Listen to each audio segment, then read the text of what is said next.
तो आज का हमारा टॉपिक है stereochemistry of coordination number 4 and 6। मतलब ऐसे कंपाउंड या ऐसी यौगिक जिनका कोऑर्डिनेशन नंबर 4 और 6 है, उनका जो है वो हम आज स्टीरियोकेमिस्ट्री जो है वो देखने वाले हैं। तो ये कोऑर्डिनेशन नंबर क्या होता है, मतलब जिसे हम उपसहसंयोजक संख्या भी कहते हैं। तो कोऑर्डिनेशन नंबर क्या होता है वो मैं आप लोगों को आगे बताऊंगी। तो चलिए आज का वीडियो हम स्टार्ट करते हैं। हम उस कंपाउंड में देखेंगे कि उसमें किस प्रकार की समावयवता जो है वो पाया जाता है। तो अधिकतर हम लोगों ने देखा है कि जिनका कोऑर्डिनेशन नंबर 4 और 6 होता है उसमें त्रिविम समावयवता जो है वो पाया जाता है, जिसे हम स्टीरियो आइसोमेरिज्म भी कहते हैं। इससे पहले मैंने आप लोगों को समावयवता के बारे में अलग से वीडियो जो है वो बनाया हुआ है। इसी चैप्टर का ही वीडियो है जो कि आप लोगों को BSc second year inorganic chemistry के प्लेलिस्ट में जो है वो मिल जाएगा। वहां पे हम लोगों ने आइसोमेरिज्म के बहुत सारे टाइप्स के बारे में जो है वो देखा हुआ है। मतलब जो भी आपके कोऑर्डिनेशन कंपाउंड है उनमें किस किस प्रकार का आइसोमेरिज्म जो है वो पाया जाता है, वो सारा नोट्स आप लोगों को वहां पे मिल जाएगा। आज के वीडियो में केवल हम त्रिविम समावयवता के बारे में जो है वो यहाँ पे पढ़ने वाले हैं, मतलब स्टीरियो आइसोमेरिज्म के बारे में जो है वो पढ़ने वाले हैं। तो चलिए स्टार्ट करते हैं। सबसे पहले हम यहाँ पे ये जान लेते हैं कि आखिर त्रिविम समावयवता का मतलब जो है वो क्या होता है। तो वह समावयवता या वह आइसोमेरिज्म जो धातु संकुल में त्रिविम में लिगेंड की विभिन्न व्यवस्थाओं के कारण जो है वो उत्पन्न होती है, त्रिविम समावयवता कहलाता है। तो देखिए आप इसमें कंफ्यूज होने वाली कोई बात ही नहीं है। ऐसा कोऑर्डिनेशन कंपाउंड, यहाँ पे मैं आप लोगों को एग्जांपल के थ्रू से समझाती हूँ। ऐसा कंपाउंड जिनमें धातु संकुल, यहाँ पे धातु संकुल कौन सा है, ये जो बीच में होता है जिसे हम जो है वो धातु संकुल कहते हैं। कैसे हम जो है वो धातु संकुल कहते हैं, कहने का मतलब है इसे हम जो है वो सेंट्रल एटम भी कहते हैं। आपके पास ये कॉम्प्लेक्स है, कॉम्प्लेक्स के बीच में जो आपके पास जो भी एटम मेटल जो है वो प्रेजेंट है उसे हम सेंट्रल मेटल या फिर सेंट्रल एटम कहते हैं। इसे ही हम धातु संकुल भी कहते हैं।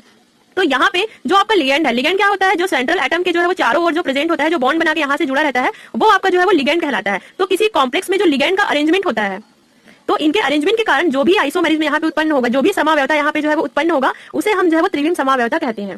क्लियर हुआ आप लोगों को। स्टीरियो आइसोमेरिज्म जो है वो क्या होता है, आपके किसी कॉम्प्लेक्स में जो लिगेंड यहाँ पे प्रेजेंट है, देखिए चारों ओर यहाँ पे जो लिगेंड है NH3 NH3 Cl Cl, तो इसके अरेंजमेंट के कारण, मतलब इनकी व्यवस्था के कारण जो भी समावयवता उत्पन्न होगा, लिगेंड की व्यवस्था के कारण जो भी समावयवता उत्पन्न होगा, उसे हम त्रिविम समावयवता या फिर स्टीरियो आइसोमेरिज्म जो है वो कहेंगे। इतना क्लियर हुआ आप लोगों को। तो कितने प्रकार का होता है त्रिविम समावयवता, दो प्रकार का होता है। यहाँ पे देखिए और क्या कहा जा रहा है, यह अधिकांशतः उपसहसंयोजक संख्या तो कोऑर्डिनेशन नंबर 4 और 6 वाले संकुलों में पाया जाता है। मतलब ये जो आपका त्रिविम समावयवता होता है उन कंपाउंड में पाया जाता है जिनका कोऑर्डिनेशन नंबर जो है वो 4 और 6 होता है। मतलब जिनका उपसहसंयोजक संख्या 4 होगा या फिर 6 होगा, केवल उन्हीं कंपाउंड में या अधिकांशतः उन्हीं कंपाउंड में ये जो आपका त्रिविम समावयवता है स्टीरियो आइसोमेरिज्म वो जो है वो प्रेजेंट होता है। एक बार और डेफिनेशन देख लेते हैं। वह समावयवता जो धातु संकुल में त्रिविम में लिगेंड की विभिन्न व्यवस्थाओं के कारण उत्पन्न होता है, लिगेंड के जो भी अरेंजमेंट है उनके कारण जो भी आइसोमेरिज्म उत्पन्न होगा, उसे हम स्टीरियो आइसोमेरिज्म जो है वो कहेंगे। आगे डायग्राम में और अच्छे से समझाऊंगी, आप लोगों को काफी अच्छे से समझ में आ जाएगा। अब हम देखते हैं कितने प्रकार का होता है। दो प्रकार का होता है, ज्यामितीय समावयवता जिसे हम कहते हैं जियोमेट्रिकल आइसोमेरिज्म, और प्रकाशिक समावयवता जिसे हम कहते हैं ऑप्टिकल आइसोमेरिज्म। तो आप ये सोच रहे होंगे कि ये सब तो हम लोगों ने पढ़ चुका है, मतलब जो इससे पहले वाला जो मैंने नोट्स आप लोगों को बताया हुआ था, ये सब चीज तो हम लोग जो है वो देख लिए हैं। तो फिर यही चीज को फिर से मैं जो है वो आप लोगों को क्यों बता रही हूँ, क्योंकि ये टॉपिक जो है वो अलग है। यहाँ पे आपको कोऑर्डिनेशन नंबर 4 और 6 वाले कंपाउंड का एग्जाम्पल आपको दे देकर इसे जो है वो समझाना है। अभी तक आप लोगों ने केवल स्टीरियो आइसोमेरिज्म के बारे में जो है वो पढ़ा हुआ था। आप लोगों ने कोऑर्डिनेशन नंबर 4 और 6 वाले जो भी कंपाउंड है उनका एग्जाम्पल आप लोगों ने अभी तक जो है वो नहीं पढ़ा हुआ है। तो इस वीडियो में विद एग्जाम्पल जो है वो इसे हम जो है वो देखने वाले हैं। तो एक एक करके देखेंगे। सबसे पहले हम ज्यामितीय समावयवता देखते हैं जिसे हम जियोमेट्रिकल आइसोमेरिज्म जो है वो कहेंगे। तो यहाँ पे मैं आप लोगों को इसे दो तरीके से जो है वो बताऊंगी। देखिए कहने का मतलब है कि मैं आप लोगों को जियोमेट्रिकल आइसोमेरिज्म कोऑर्डिनेशन नंबर 4 वाले कंपाउंड के लिए, उसके बाद कोऑर्डिनेशन नंबर 6 वाले कंपाउंड के लिए जो है वो हम देखेंगे। तो चलिए सबसे पहले मैं आप लोगों को यही बता देती हूँ कि कोऑर्डिनेशन नंबर जो है वो क्या होता है। देखिए कोई भी कंपाउंड, यहाँ पे आप लोग देख रहे हो सेंट्रल एटम जो है वो बीच में प्रेजेंट है PT, तो उससे कितना लिगेंड जुड़ा हुआ है, जिनके देखिए यहाँ पे कितना लिगेंड जुड़ा हुआ है, 1 2 3 4, 4 लिगेंड जुड़ा हुआ है। तो इनका कोऑर्डिनेशन नंबर क्या हुआ, 4 हुआ। अगर यहाँ पे 6 लिगेंड जुड़ा होता तो इनका कोऑर्डिनेशन नंबर कितना हो जाता, 6 हो जाता। तो जितना लिगेंड जुड़ा होता है बीच वाले एटम से आपके, उतना जो भी हम काउंट करते हैं उसे हम कोऑर्डिनेशन नंबर या उपसहसंयोजक संख्या जो है वो कहते हैं। यहाँ तक आप लोगों को क्लियर हुआ। तो यहाँ पे हम ज्यामितीय समावयवता देखेंगे, जियोमेट्रिकल आइसोमेरिज्म, जिन कंपाउंड का कोऑर्डिनेशन नंबर जो है वो 4 होगा, केवल उन्हीं कंपाउंड का आपको यहाँ पे एग्जाम्पल जो है वो देना है। आपको यहाँ पे ऐसे कंपाउंड का एग्जाम्पल नहीं देना है जिनका कोऑर्डिनेशन नंबर जो है वो 6 हो। तो चलिए देखते हैं क्या होता है जियोमेट्रिकल। ज्यामितीय समावयवता केंद्रीय धातु के चारों ओर लिगेंड के भिन्न भिन्न स्थिति होने के कारण जो है वो उत्पन्न होता है। इसमें क्या कहा जा रहा है कि ये जो आपका लिगेंड है उसके जो है वो अलग अलग पोजीशन होने के कारण ये समावयवता जो है वो उत्पन्न होगा। तो चलिए एग्जांपल में हम लोग देखते हैं। तो इतना तो आप समझ ही चुके हो कि इसका जो कोऑर्डिनेशन नंबर है वो 4 है, क्योंकि यहाँ पे 4 लिगेंड आप लोगों को शो हो रहा है। तो ज्यामितीय समावयवता यहाँ पे कैसे है, पहले वाले कॉम्प्लेक्स को आप देखिए Cl Cl NH3 NH3, तो इसमें आप लोगों ने क्या इक्वल, इसमें आप लोगों ने क्या गौर किया कि ये जो आपका सेम लिगेंड है वो एक ही साइड है, यहाँ पे भी आपका सेम लिगेंड जो है वो एक ही साइड है। लेकिन ये वाले कंपाउंड में आप देखते हो जो कि इसका समावयवी है, उसमें जो है आप देखते हो कि ये जो NH3 है वो इधर आ गया है, ये जो Cl है वो उधर आ गया है। कहने का मतलब है कि अगर हम एक साइड देखें तो Cl और NH3 है, लेकिन अगर हम इधर देखते हैं तो दोनों तरफ Cl Cl है। मतलब यहाँ पे थोड़ा सा चेंज हुआ है, यहाँ पे भी इस तरफ जो है वो Cl है, इस तरफ जो है वो NH3 है। मतलब ये सिस फॉर्म में है और ये ट्रांस फॉर्म में है। तो इस प्रकार का जो समावयवता पाया जाता है उसे हम ज्यामितीय समावयवता कहते हैं।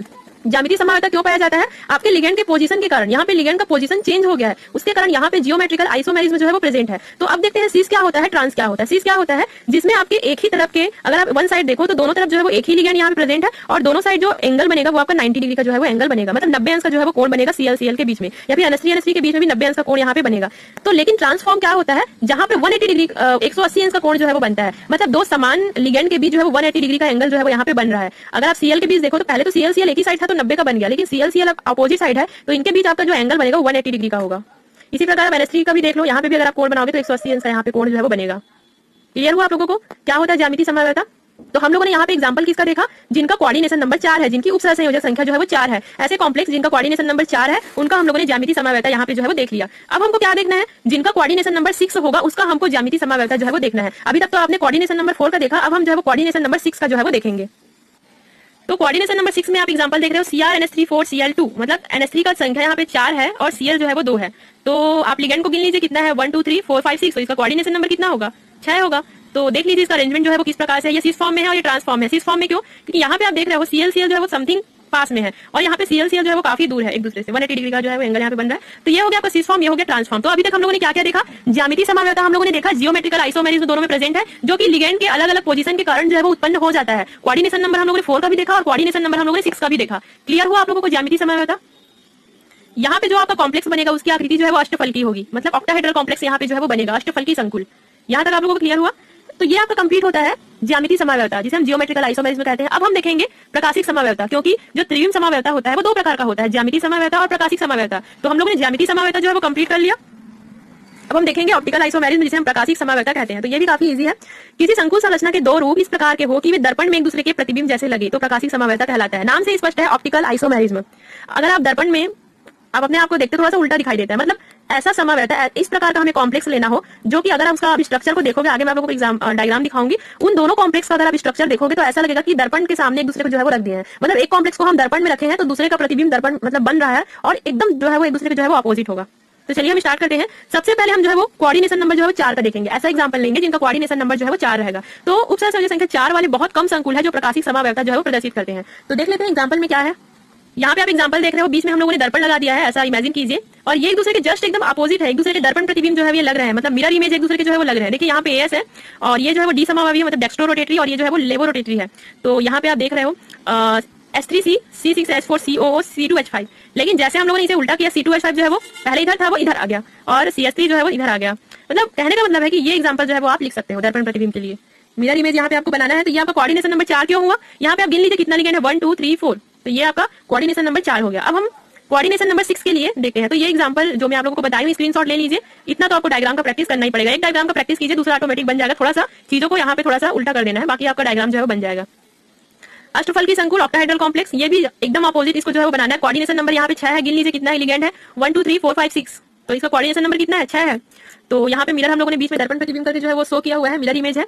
तो ये भी एकदम अपोजिट लगता है, PY इधर है, PY इसमें इधर है, NO2 इधर है, NO2 इधर होना चाहिए, लेकिन ये O2 है इधर है, एकदम अपोजिट है एक दूसरे की। तो ये डायग्राम भी जो है वो आप बना सकते हो, डेक्स्ट्रो रोटेटरी और लेवो रोटेटरी। तो डी समवायवी एल समवायवी करके जो है वो आप लिख देना। तो ये तो होगा गाइस आज का आपका टॉपिक कंप्लीट। इसके बाद हम और भी इस चैप्टर से नोट्स जो है वो देखने वाले हैं। मुश्किल से 1 2 ही नोट्स और बचे हैं, फिर कंप्लीट हो जाएगा। सारे नोट्स आप लोगों को BSc second year inorganic chemistry के प्लेलिस्ट में जो है वो मिल जाएंगे इस चैप्टर